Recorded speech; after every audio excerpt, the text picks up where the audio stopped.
Hello and good morning. This is Amanda, your art teacher, and I have the greatest Christmas sweater ever created. It looks just like my cat Tuxie. She makes the same face all the time, and I'm just really excited about it. So I'm here today in my room. It is 10:04 on Friday. Happy Friday. And I'm going to be making progress on my forest drawing in my sweater. And I'm just so excited. So where I left off was I was working on the trees.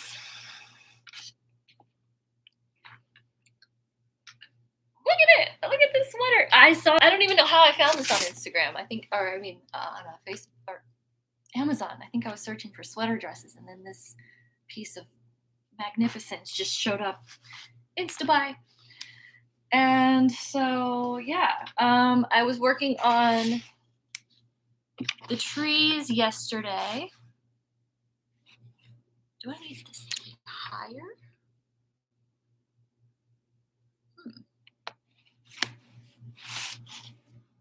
Should I work on it like this? And my lipstick matches.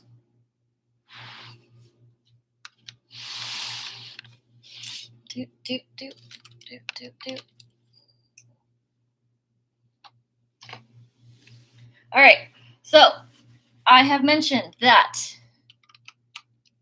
what I like to do is to map out the major colors that I see, and I like to get a uniform color covering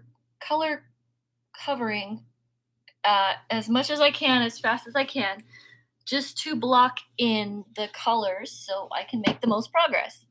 So I did that with the brown, and I put in some of the trees. And I just had a small epiphany that I'm going to use one of these Faber-Castell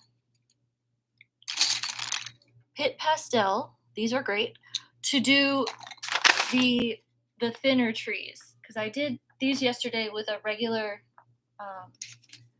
Prismacolor New Pastel, and it worked. But for the smaller ones, it's going to have to be finer. And yeah.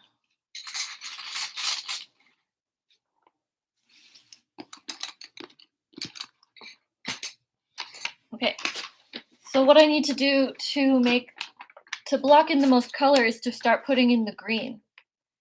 And then I will go through my colors, and I will see which green comes closest to what I'm going for. And I actually do not have a green that comes close.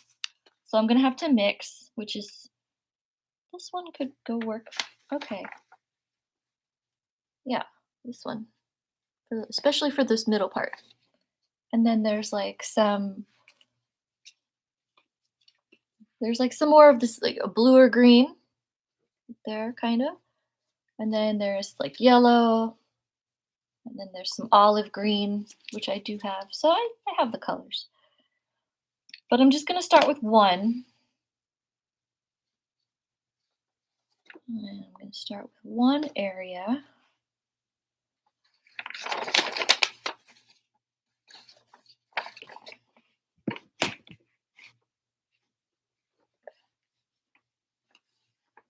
And I'm just going to block in the areas that I see.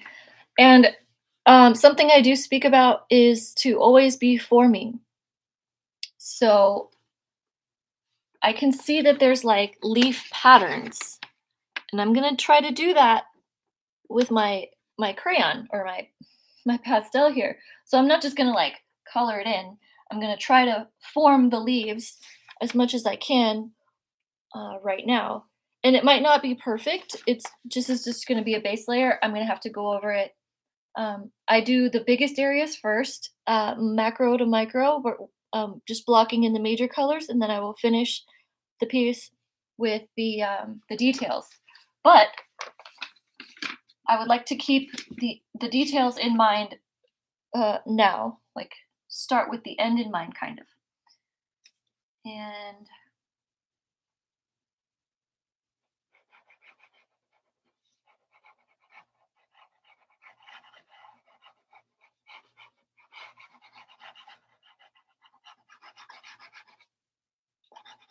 This is very bright.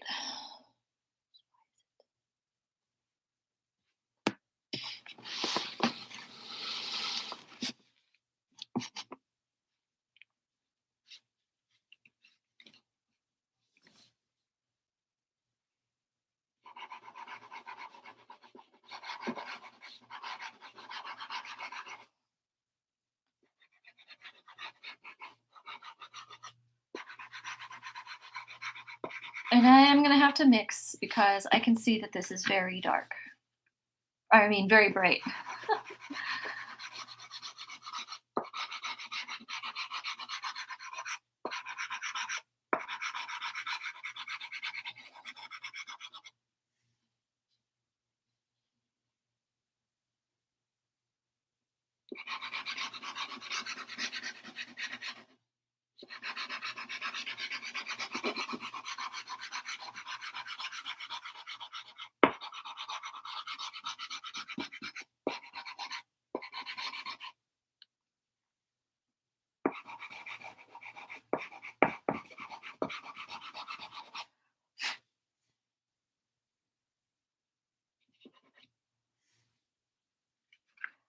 And in drawing and in painting, there's something called hatching, which is doing lines in one direction like this. And then there's something called cross hatching, which is going like making like that. And this is so simple, but it's so effective. I use it all the time with painting and drawing, and you can leave it like that. And if you do pen and ink, this is how you'll create shadows. You'll increase the density of the cross hatching, and then you don't have to leave it like this, but you can. It's great for leaves. Like you see how it kind of just looks like leaves. But then you can take it from there and you can blend it, and it helps you get like kind of like a uniform blending when you do it like that because it's like even, you know. So it's pretty cool, pretty fun. Um,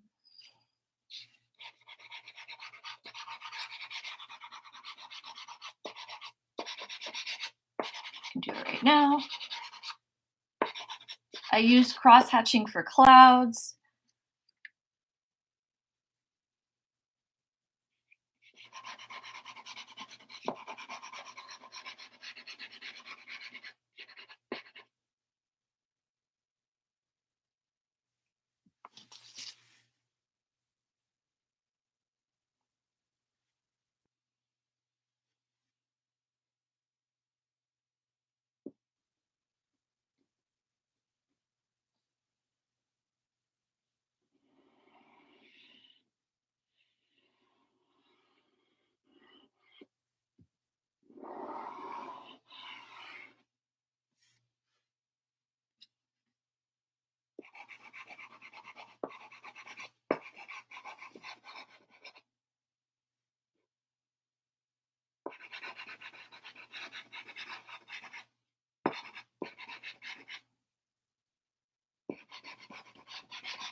Densi- yeah, densita.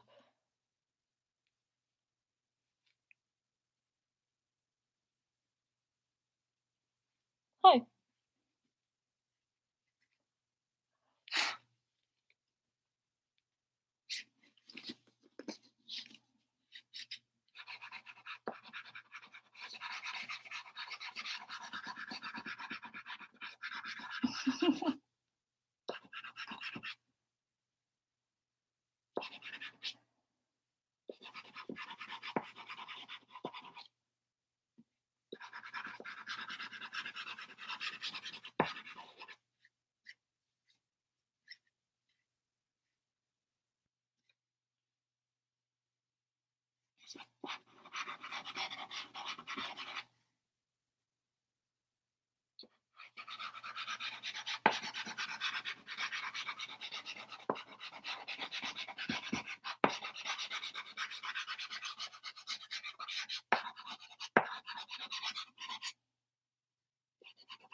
And you can do squiggles.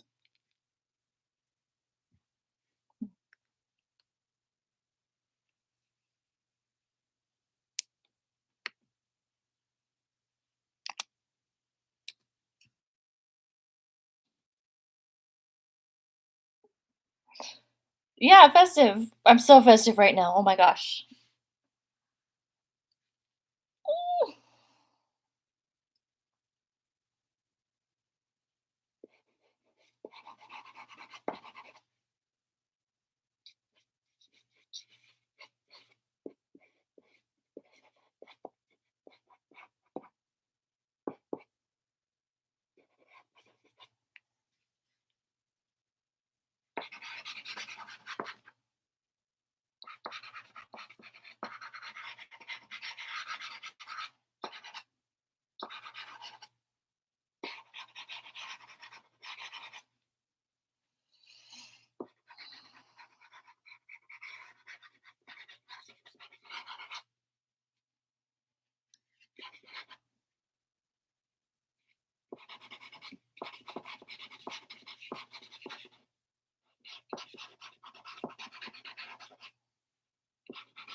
I have this green, which is good for right here.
And I'm just sort of now filling in the colors where it goes, just a little bit.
Okay, now I'm just gonna blend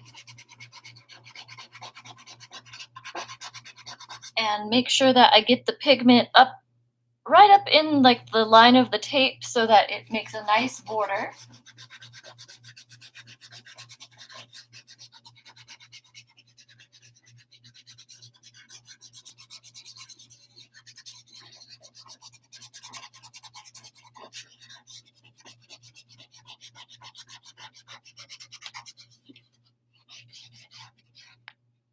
There's that olive.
And I'm using the cross-hatching motion going one way and then another way with my finger. So you can use that with blending as well, not just with your pencils.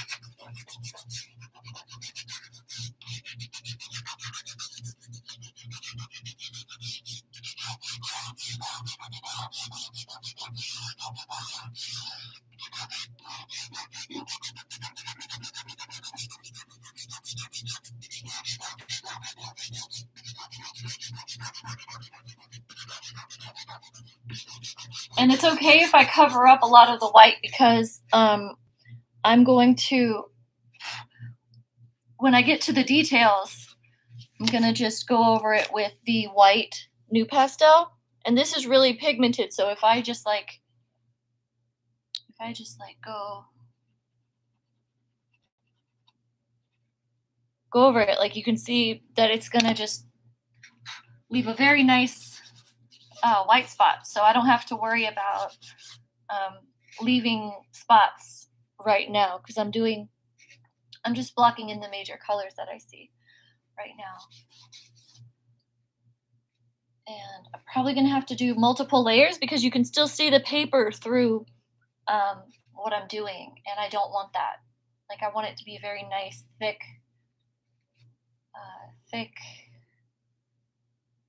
pastel coating. And I will show you something in a minute of how I'm going to make that, how I'm going to make that really happen.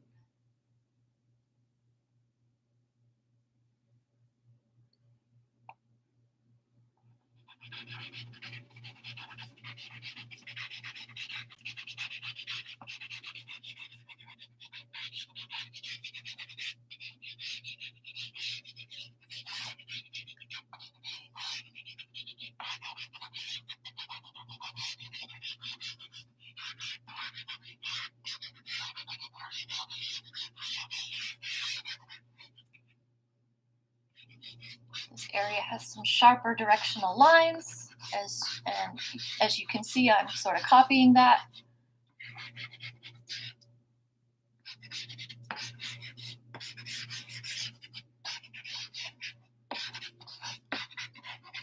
This area is more olive.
I'm probably going to add more yellow than is in the photo, just because it's so beautiful. And I've mentioned that the sunlight coming through the trees in Virginia is like one of my favorite things of life. So I'm really going to let that show in my piece here.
Which finger's the cleanest? It's not even. There are none.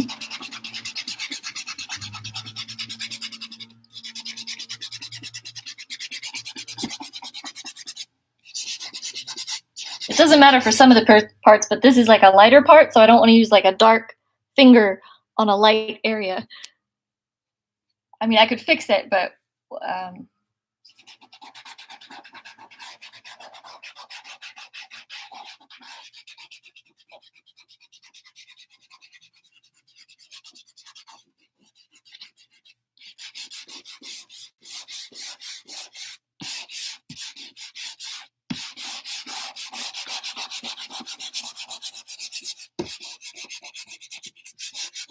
yeah, so this is drawing paper. It's not pastel paper, so it's a different texture. And I don't want to rub too hard because I don't want to disturb the fibers of the paper, but I also want to blend my pigment. So in a minute, I'll get up and I'll show you what I'm going to do to sort of remedy that.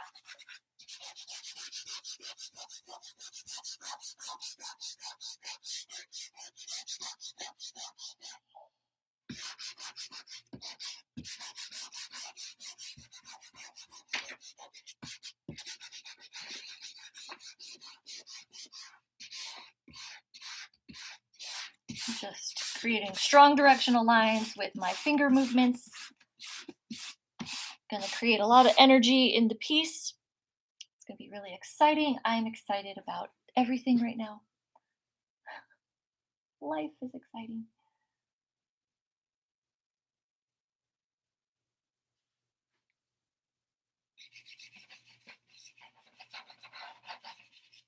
And I was worried about how I was going to oh no. Yeah, see, that's when you need a clean finger. Oh, man. I was worried about how I was going to survive like my gardening job now that it's cold. And I'm doing just fine. I wear a bunch of layers and I have some like Columbia like thermal boots and I really love it. I'm really enjoying it actually. The weather's nice and yeah, it's like I just get to play in the leaves. I get to like go deep into the flowers where no one can like see me. It's just like me and the plants. And it's just such a blessing. I had an interview for an art job